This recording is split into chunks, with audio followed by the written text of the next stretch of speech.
I'm Owen Bigland. This is the Inside Edge video blog. Okay, it's been a couple of months, but I got to do another blog on the current status of the Vancouver vacancy market for tenants and rental rates. So last week saw another report. I'm sure you guys have seen the same thing.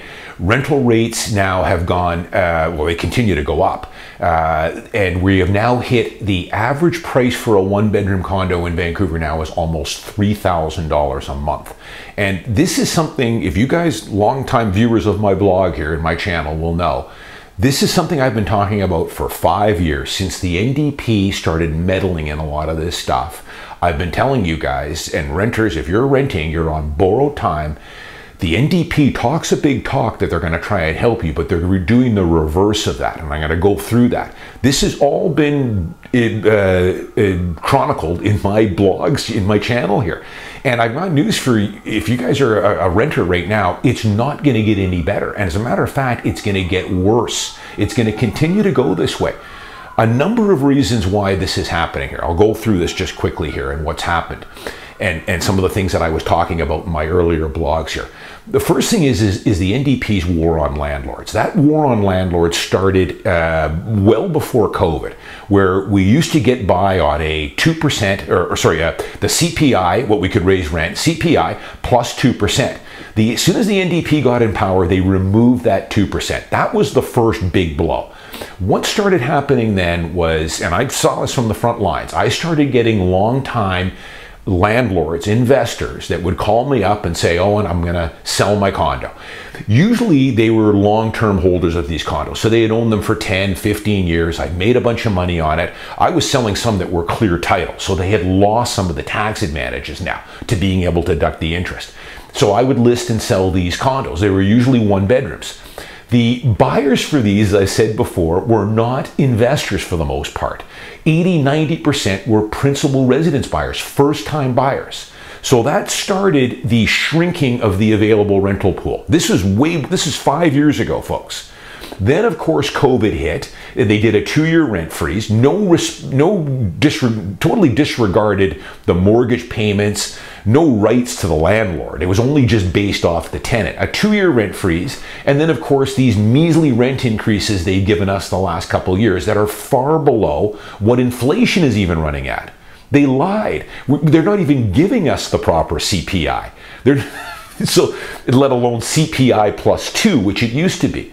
So for that reason, I've been blogging right now as I look right now on the MLS. I just did a quick search here. That's why you're seeing more and more. You're always seeing lots, but you're seeing in the Paragon System these units listed as tenant occupied. And I've done lots of blogs. Go into my YouTube channel about, if you're a seller, consult a pro on this. Give me a call. We should try and get your tenant out if you want to get maximum dollar. I've done this many times, but we always had a lot of units for sale that were tenant occupied, but I have seen a huge surge in this over the last couple of years. And the reason for that, again, is the NDP's war on landlords. A lot of these longtime landlords are selling, taking their money, taking their marbles, and leaving. They don't want to get into bed with the NDP. So it's shrinking the available pool of rent, of units for rent. And I've been forecasting this for almost 5 years here. And now it's happening. And people are acting all shocked, like what's the cause of all this? Like they were surprised. If they would have been watching my blogs, I could have told you guys this starting 5 years ago. The other thing, of course, is there's nothing getting built in downtown Vancouver, or very little. Anything that is from this point on and for the last 5 years is ultra luxury condos only. Very few of these will ever be bought by an investor, because you're looking at $1 million, $1.1 million with GST for a one-bedroom condo. They're not in the sweet spot for investors. What you want to be buying is a $550,000, $600,000 condo in the West End that I'm selling that'll rent for $2,500. That's in the sweet spot. So the other thing I want to talk about here, of course, is I was in my car. I don't watch a lot of the media, but I do every now and then. We have a media liaison in our company, in our brokerage, and we send all the articles from the Vancouver Sun and the Globe and Mail. And you look in the comment section there, and I was listening to a little talk radio on my way down to Seattle a couple of weeks ago. And the hot topic, of course, was a phone-in show disgruntled tenants, where did it all go wrong? Why are my rents skyrocketing? I'm getting an eviction notice. The owner's going to move in. The owner's daughter is going to move in, or they're going to sell the unit. Now I've got to go find a new place, and it's going to be $600-700 more for the same apartment. Listen, I feel for you, but I kind of don't in a way. You were on borrowed time here. Where do you think this is going? See, I don't think a lot of these people listen to the news or the war on landlords or whatever else. But here's the point I want to make. People are calling in, and the host is kind of clueless to it as well. They're putting the blame on the greedy landlord. That's where this is going. It's all the greedy landlord that my rent has gone from $2,200. Now I've got to pay $3,100 for that same unit. When it's not. Let's lay the truth down here, folks. Now, I know a lot of these renters obviously do not listen to the financial news because they don't own a home. As a matter of fact, most of them were last year and the year before were cheering higher interest rates. Yeah, let's stick it to those homeowners so that the mortgage rates go up threefold, and then maybe I'll be able to buy a house because I'll have to sell their home cheap. What they didn't realize is that higher interest rates are going to be trickled into that rental market. Where do you think it's going to go? We're going to pass it on to the tenants here. We have to. But it's amazing how so few people correct these misinformed tenants on what the cause of this is. The cause is that rental interest rates have gone from 1.5% 2 years ago, variable, to 6.1%. So that is being passed on to the landlord. The landlord has gone from a $2,000 mortgage payment to $2,900 mortgage payment. So once that tenant leaves, they are going to raise that rent back up to full market rent based on their holding costs, their financing costs. The other thing, of course, again, is the shrinking supply of rental units that the NDP is 100% to blame for.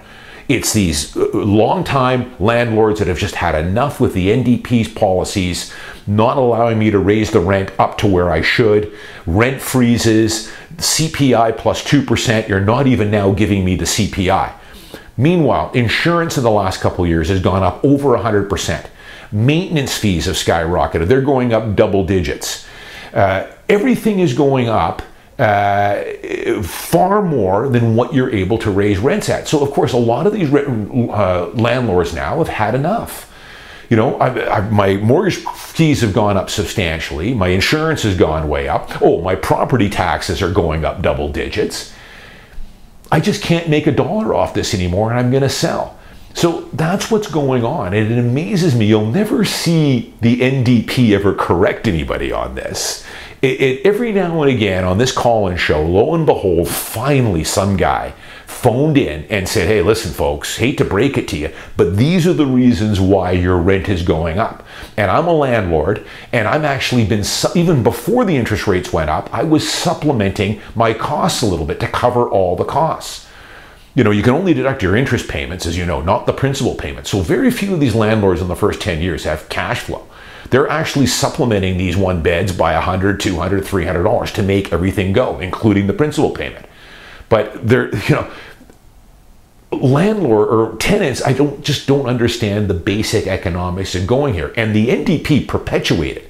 They make the boogeyman out to be the landlord, and they never will correct these tenants on what the real situation is.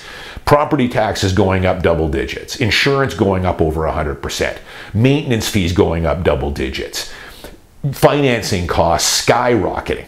These are all adding to the increased rents. But the big one too is the shrink in the available rental pool, which is 100% on the NDP's shoulders. But they'll never admit to it.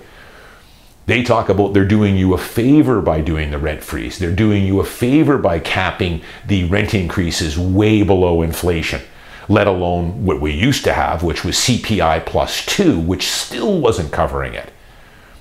We've gotten into total madness here, folks. Now listen, still a very good time to be a new investor though. Stay tuned for some blogs later this fall, because right now, as we speak, in the summer, I've gotten some really tremendous buys here for some of my clients on good quality one beds that we did not have to get into a bidding war on. The downside, of course, is you're going to have to plug your nose, lock in a 2-year fixed at 5.5%. But in 2 years, hopefully you'll be able to renew that mortgage at a lower rate. But you're going to have to grin and bear it here for a couple years while we've got these elevated rates. But I think they're going to start coming down, maybe as soon as fall of next year. The makeup for that, though, is the rents. Rents have skyrocketed. They're going to continue to go up. So if you're placing a new tenant right now in a typical one bed, you're getting pretty close to $3,000 for an average 550 square foot one bed. I've got stuff in the West End here. I've been blogging about it. It's a good older strata that I've been trying to buy pretty much everything. We're paying between $550 and $600 for these units. Concrete building, we're getting $2,500, $2,600 a month rent for a new tenant placement. New tenant.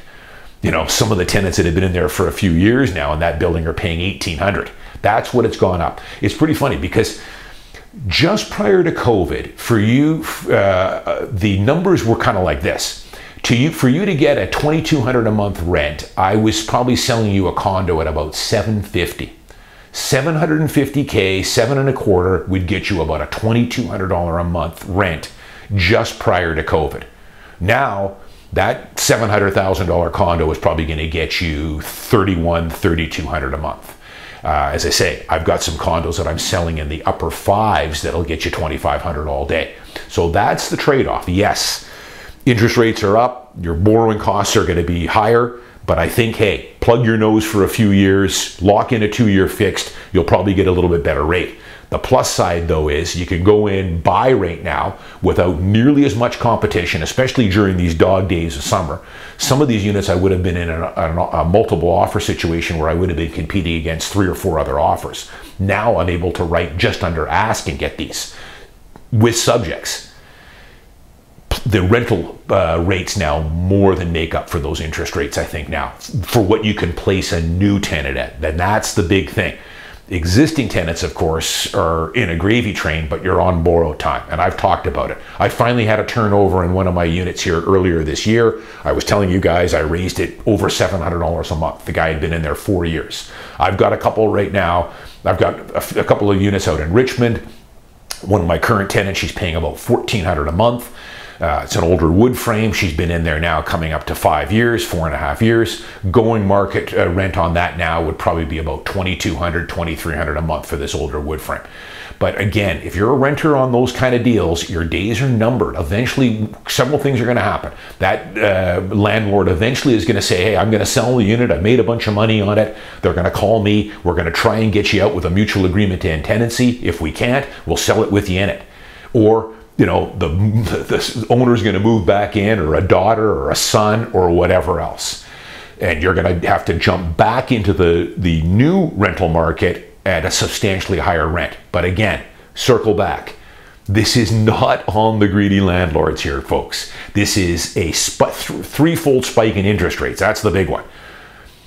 Property taxes going up double digits. Insurance going up over 100%. In some cases, 150%. Maintenance fees continuing to rise with inflation. Everything is going up dramatically here. And that, of course, is like any business. If you're selling chocolate bars and the cost of the cocoa and the sugar and the input costs go up, of course, with inflation, you're going to pass that on to the consumer by adding another 15 cents to that chocolate bar. That's the same way real estate works.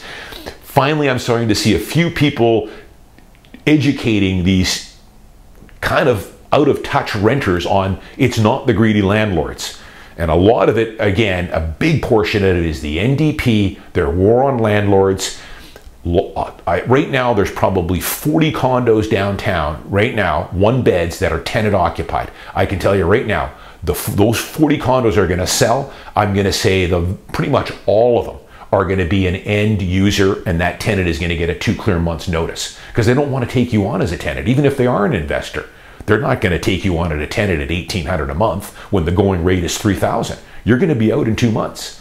Thank the NDP for that. And this is, again, finally, it's only going to get worse. If you're a tenant right now, you're renting, go watch my blogs, buy my book, turn a leaf, start taking matters into your own hands, start saving your money, start with a studio apartment out in New Westminster if you have to for $300K. Get in the market, get out of that renter quicksand.